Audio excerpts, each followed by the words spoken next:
Hello again and welcome back for some more English language. And this lesson is a continuation of what we started in the last lesson where we learnt the third conditional. If I had known, I wouldn't have gone, where we are expressing a form of regret. And in fact, in this lesson, I want to show you another form of regret, which is very common in English. And in the last episode, you had a very good example of poor Sarah, who is expressing her regrets. She said, I wish I had been more careful. I wish I had checked everything more carefully, you know, when the pub burnt down. So she starts the sentence with, I wish, and that's her desire. A desire that she would like to have fulfilled. It's too late. So we use wish to express desires like that. Let me give you an example in the present tense. I can say, I'm fat, and I have a desire which is to become thinner.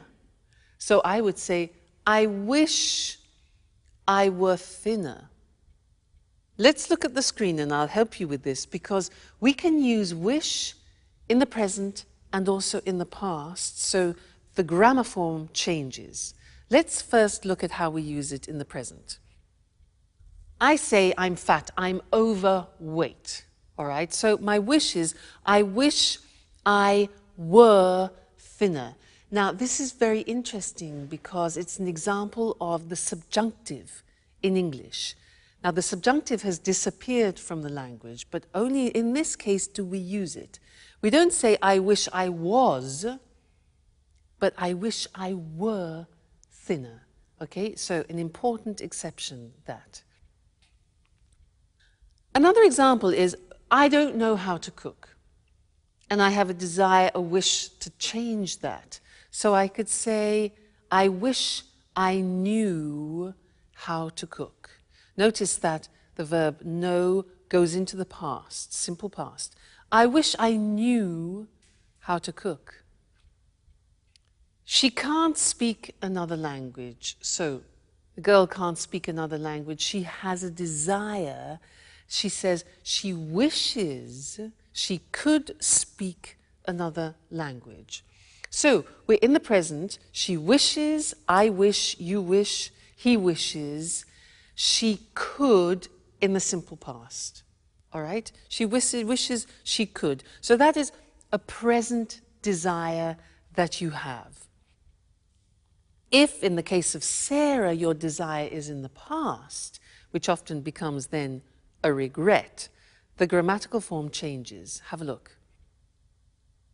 I didn't buy that car. Now imagine you see a car, it's a bit like my house. You see a car and you don't buy it, and then you regret it. You think, I wish, in the present, I had bought. Now you remember the past perfect. We looked at it in the two previous lessons. Here it is again. I wish I had bought. We contract it and it becomes I'd. Okay?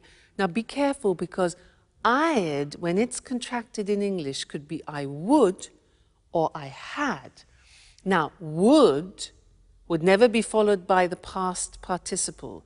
So you can tell if it's had because the past participle follows. All right? So I wish I'd bought it. All right? Another example. She spent so much money last year, and now she's got problems. So she wishes she hadn't spent so much money. All right, past perfect. He didn't come to the performance. That's the situation. His desire in the past. He wishes he'd come to the performance. Or I could say, I wish he'd come to the performance. All right? One more. We lost the tickets. They wish they hadn't lost the tickets. Okay?